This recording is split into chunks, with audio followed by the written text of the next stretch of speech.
शेतकरी आलाय की शेतकऱ्याला कळत नाही कुणाचं बघतंय कुणाचं करतंय. कमाई होते रोपावाल्यांची, कमाई होतीये फोमवाल्यांची, कमाई होते पिशवाल्यांची आणि कमाई होते मार्केटवाल्यांची. शेतकऱ्याच्या हातामध्ये काही नाहीये. 90% शेतकऱ्यांसोबत जे घडतंय हे कोणीच युट्यूबवरती सांगत नाही. नमस्कार शेतकरी बांधवांनो, साधा बाळा शेतकरी या चॅनलवरती तुमचे हार्दिक स्वागत करतो. आणि तुम्ही ही एक जळालेली एक बाग दिसते तुम्हाला, ह्याच्यामध्ये तुम्हाला लटकलेले सीताफळ दिसत असतील इथे. तर ही आहे गोल्डन व्हरायटी जी म्हणतो आपण आता मार्केटमध्ये.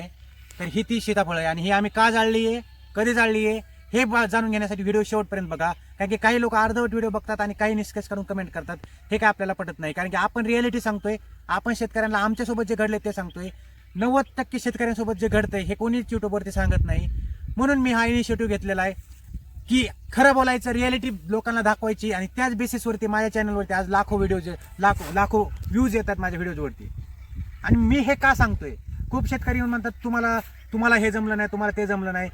हे माझी परिस्थिती नाही आहे, हे 50 ते 60% लोकांची परिस्थिती आहे, शेतकऱ्यांची परिस्थिती आहे.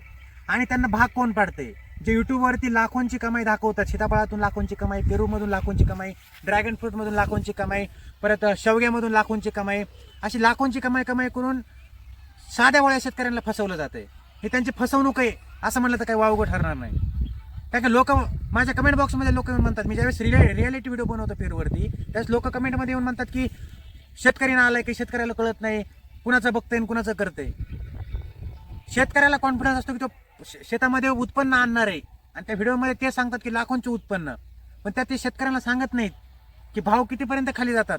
हे शेतकऱ्यांना सांगत नाहीत की खूप सारी शेती झालेली आहे, खूप सारे उत्पन्न यायला लागलेले आहेत. हे लोकांना कळत नाहीये. म्हणून मी हे इनिशिएटिव्ह घेतलेला आहे. आणि ही बाग आम्ही कधी जाळलेली आहे आणि ही का जाळलेली ह्याच्याबद्दल मी तुम्हाला सांगणार आहे. आमच्या 5 एकरमध्ये सीताफळ लावलेली होती, लिंबुनी लावलेली होती आणि पेरू एक लावलेला होता. तर पेरूवरती तुम्ही आमच्या चॅनलवरती जाऊन व्हिडिओ बघा, लाखो व्हिडिओ झाले, लाखो त्याला व्ह्यूज आलेत आणि हजारो लोकांनी कमेंट केलेत की हो दादा तुम्ही सत्य सांगताय. आणि आज सीताफळाबद्दलही मी सत्य बोलणार आहे, कारण मला खूप लोक म्हणलेत की सीताफळाबद्दल सांगा. मी आवर्जून हा व्हिडिओ टाकत नव्हतो कारण की आपले सबस्क्रायबर स्टार्टिंगला कमी होते. आता सबस्क्रायबर खूप झालेले आहेत आणि व्ह्यूजही खूप येत आहेत, म्हणजे आपला व्हिडिओ हा जास्त लोकांपर्यंत जाणार आहे. आणि तुम्ही हा व्हिडिओ वेगवेगळ्या ग्रुप्सवरती टाका आणि हा जास्तीत जास्त लोकांपर्यंत जाऊ द्या. कारण की हे जाळं झालेले चक्रात लोकांना फसवलं जातं की ह्याच्यामध्ये लाखो व्हिडिओ, त्याच्यामध्ये कमाई होते रोपावाल्यांची, कमाई होते फोमवाल्यांची, कमाई होते पिशवाल्यांची आणि कमाई होते मार्केटवाल्यांची. शेतकऱ्याच्या हातामध्ये काही नाहीये. हे अशी वाळलेली झाडं शेतकऱ्यांच्या हातामध्ये राहत आहेत. तर हे झाडं हे आम्ही जाळलेले आहेत उन्हाळ्यामध्ये. का? कारण की आज खूप लोकांनी व्हिडिओज बघितले असतील की गोल्डन सीताफळ त्याला मार्केटमध्ये भाव नाहीये. खूप व्हिडिओज आहेत गोल्डन सीताफळाबद्दल, त्या शेतकऱ्यांना भाव भेटत नाहीयेत.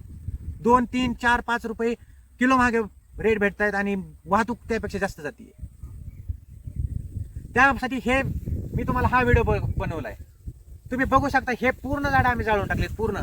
ह्याच्यामध्ये आम्ही एक तर ज्यावेळेस आम्हाला मार्केटमध्ये कळलं गेल्या दिवाळीत 1 वर्षापूर्वी की मार्केटमध्ये काहीच रेट नाहीत, आम्ही ह्या झाडाला प्लॉटला बघायचं सोडून दिलं.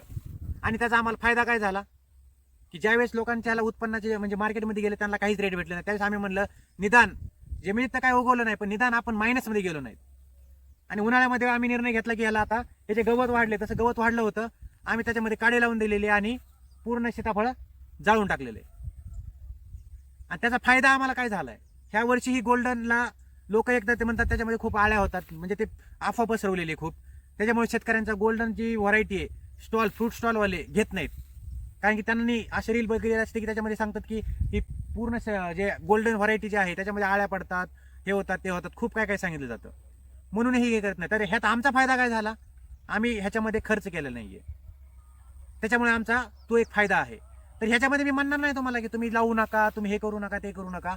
मला फक्त म्हणायचंय, एकच म्हणायचंय की तुम्ही कोणतीही फळबाग लावताना, इव्हन तुम्ही कोणती तूर उडीद करताना सुद्धा जास्त व्हिडिओज बघा, वेगवेगळे व्हरायटी व्हिडिओ बघा. सर्च करताना असं करा आपलं डिसएडव्हान्टेजेस, दुष्परिणाम, सीताफळाचे दुष्परिणाम. त्याच्या वेळेस तुम्हाला जे लोकांसोबत वाईट घडतंय त्याचे व्हिडिओ येणार आहेत. जर तुम्ही फक्त टाकलं पेरू लागवड, सीताफळ लागवड, तर हे जे लाखोंचे व्हिडिओज करतायत ना, लाखोंचे व्हिडिओ बाता करतायत, त्यांचे व्हिडिओ टॉपला येतात. त्यामुळे तुम्ही ते टॉपचे व्हिडिओ बघून तुम्ही पूर्ण तुमचं वाटोळं करून घेताय. तुम्हालाही कधी नफा तोटा असे व्हिडिओ सर्च करा, नफा आणि तोटा सीताफळ, तोटा सीताफळ, तोटा पेरू, असे व्हिडिओ सर्च करा तुम्ही, नाहीतर तुम्हाला काहीच फायदा होणार नाहीये. तुम्हालाही आमच्यासारखे ह्या बागात जाऊन टाकावे लागणार आहेत. ह्याच्यानंतर मी एक व्हिडिओ बनवणार आहे की ते आम्ही लिंबुनी केली होती, पेरू केलं होतं आणि सीताफळ केलं होतं. ह्यातले 2 पिकं आमचे वाया गेलेले आहेत, म्हणजे त्याच्यातून आम्हाला 0 प्रॉफिट आहे, त्यात आम्ही तोट्यामध्ये गेलेलो आहेत. एकच गोष्ट आहे ते म्हणजे लिंबुनी. ह्याच्यावरती मी लवकरच व्हिडिओ बनवणार आहे, आम्ही त्याच्यामध्ये कसे प्रॉफिट आहेत आणि त्यात खर्च किती कमी आहे हे मी तुम्हाला सांगणार आहे. आपले जे बापदादा होते हे पारंपरिक पिकावरती का राहिले, का तेच गोष्टी का करत होते? कारण की त्यांना माहित होतं की कुठेतरी ह्या गोष्टींमध्ये गेलं तर तुम्ही कुठेतरी फसतात. आणि आज जे लाखोंची व्हिडिओ बनवता पेरूमध्ये, त्या लोकांचं मला एवढं सांगायचं की ते तुम्ही फक्त आकडे नका सांगू की 40 लाखाची बाग गण 50 लाखाची बाग. तुम्ही त्याच्यामध्ये तुमची इन्व्हेस्टमेंट सांगा, खर्च सांगा. दर आठवड्याला त्याला तुम्ही कोणते फवारण्या टाकतात त्याचा खर्च काढा आणि मग बोला. आणि ह्यांचे मी व्हिडिओ बघितले, लिटरली सांगतो, मी इंस्टाग्रामवरती ह्या सगळ्यांना बघतोय.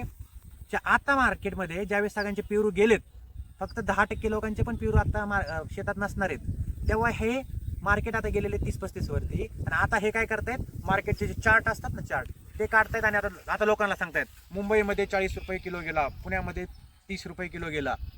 म्हणजे हे कधी सांगतायत, ज्यावेळेस मार्केटमध्ये खरंच भाव असणार आहे. पण त्यावेळेस काय 90-95% शेतकऱ्यांचा माल ऑलरेडी गेलाय 5 रुपयाने. दिवाळीमध्ये 7 रुपये किलोने गेला पेरू, त्याचं काय करायचं हे तुम्हाला कोणी सांगणार नाहीये. फक्त शेतकरी की जो खरंच शेतकऱ्यांचं भलं वाटतंय त्याला, जो स्वतःचे खिसे गरम करण्यासाठी व्हिडिओ नाही बनवत, तेच तुम्हाला खरं रियालिटी सांगणार आहेत. आणि मी सगळ्यांना विनंती करतो, माझे व्हिडिओज बघून तुम्ही तुमच्या शेतामध्ये असे जर तुम्ही प्रयोग केले असतील आणि फेल गेले असतील तर सांगा. लोक शिव्या घालतात माझ्यामध्ये, 1000 कमेंटमध्ये माझ्यामध्ये 10 कमेंट आहेत की ते आम्हाला शिव्या घालतात की तुला कळत नाही, तू लोकांना डिमोटिवेट करतो, हे करतो ते करतो. अरे दादा, मी डिमोटिवेट नाही करत, मी फक्त रियालिटी सांगतो की जी माझ्यासोबत घडली आहे. आणि जे बाकीचे लाखोचे व्हिडिओ बंद होत आहेत ना, ते साले स्वतः कमवत आहेत. मी इथं जे 90% शेतकऱ्यांसोबत होत आहे ना, ते मी सांगतोय. त्यामुळे माझ्या चॅनलला सपोर्ट करा, लाईक करा, सबस्क्राईब करा, कारण की त्याशिवाय माझे व्हिडिओ जास्त लोकांपर्यंत जाणार नाहीत.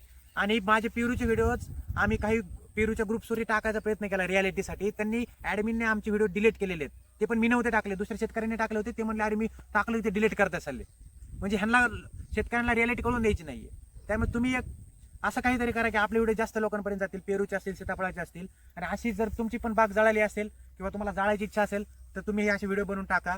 मी म्हणत नाही की जाळा, पण खरंच आम्हाला काय परवडलं नाही. तुम्हाला काय होतं तुम्ही सांगा, कमेंटमध्ये सांगा. धन्यवाद, भेटू परत. असेच आम्हाला साध्या वेळा शेतकऱ्याला रियालिटी चेकसाठी आम्हाला सपोर्ट केल्याबद्दल धन्यवाद.